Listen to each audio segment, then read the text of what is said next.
Norlander here. I'd like to share with you what is called a searching pattern.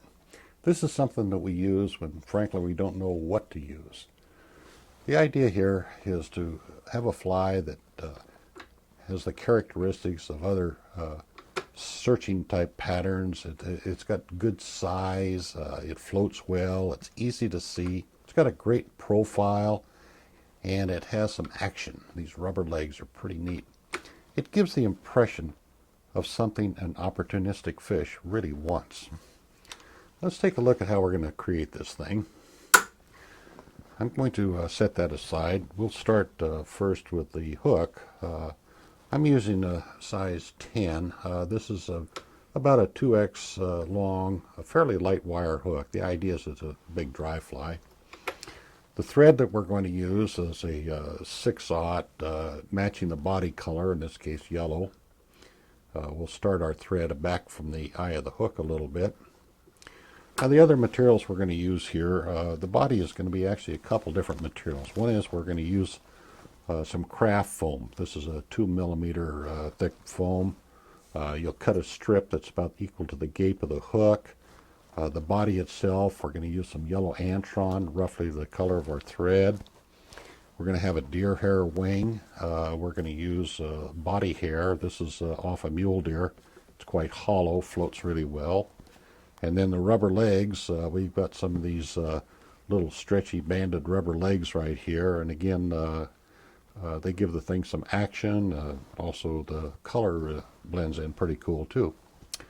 Okay, start off, we're going to what we call dress the hook. Now this is where you take your thread and you wrap it around the hook. Of course with the Norvise you hold it and spin the hook in and out of the gape. Done. The body material that we're going to use here, this foam, we'll start out by putting a little bit of a taper on one end of it here. Just cut it to a point, about like that. And we want to start this about 1/4 of the way back from the eye of the hook. You've got to leave some room up front there, guys. And we're going to take and just spiral this down like I'm doing here. Don't try to compress or put your wraps too close together. You want to leave that underbody, adds the flotation of it. Now you can see how we've got that pretty good. Let's roll in a half hitch so I can turn this over and show you what we've got there. You can see how that centered pretty well. That's about all the foam we're going to need. Now foam has a tendency to slip. To prevent that, we're going to use a little super glue, and we're going to literally weld this to the hook like that. Chances are you've used this stuff before and you know better than to pinch the hook right now. However, if you take a tissue like we have here, use that as a blotter. That absorbs all the glue that's not cured, so now it's safe to touch. You won't stick to it. Okay? Let's put our body material on. I'm going to use some bright yellow antron here. Take a little wisp out of the bag like this. We don't have to mess with wax or loops or any of that. Start at the eye of the hook, and you can see how easy that is to spin onto your thread with your Norvise. Does an absolute perfect job. Okay, I'm going to pull this off of here, and then we're going to just use the vise to roll that right on the hook, all the way to the back there, turn around and come forward a bit. There you go. Pretty neat. I'm going to roll in a half hitch. Now we bring our body over the top.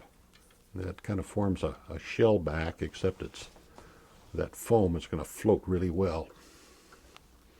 Lash that down nice and firm like. Okay, and we can take and clip this off like so. Okay, we want to put some segments on there. I'll tell you what, a really easy way to do that is we'll just cut our thread off of here, and let's make about 3 of them. So we'll take 1/3 here, a couple wraps, come in, whip finish right over the top of that, like so. By the way, you can touch that with super glue. It doesn't come undone, guys. It works great. And then we'll take the other one. I'll see we have 3 equal segments on there. Back. Tie that off like so. Again, clip our thread off. On the front end of this thing, let's put our thread back on here first. Okay. We're going to use some deer hair. And again, this is a hollow body hair. This is off of Western mule deer. It's a nice gray color to it. I'm going to have to lay this down so I can cut a little clump off of here, guys. About like so. Now, you'll find that there's a lot of under fur in this deer hair. You can see that fuzzy stuff there, like so. You really don't want that. I use a wire brush. That cleans it out just quickly. Very simple. We want to even up the tips. I'm going to use a hair stacker. Put that in there. Give it a couple taps. And now you can see the ends. They're all nice and straight and even. We'll set that aside. Okay. Could do trim off the butt ends here. We don't need all of that. So we're going to tie that in like so, right up there, and then come back forward. Okay. Now I'm going to lay this forward over itself. You're folding that right over itself, guys. Come around, catch that. Not too terribly tight. And come back over the deer hair. Perfect. Okay. So I want to fill this in with dubbing right here. Let's first lay in a half hitch. Don't normally have to do that, but it's not a bad idea sometimes. A little bit more dubbing. This will be the thorax area of this thing. I guess we call that a thorax. And we'll just spin that on. Pretty nice and easy, like so. Bring this around. Use the vise now. You can take and roll that in there. That's pretty easy, isn't it? Okay. Come around like that. Now you pull this deer hair back over itself, and there's your fourth bump. See how those segments all line up like that? Pretty cool, huh? Take a few wraps in here, and then let's secure this with a half hitch. Okay, we're doing pretty good. Now these rubber legs right here, that really gives it that come hither wiggle effect. And I've cut a couple pieces. You want to cut them off ahead of time.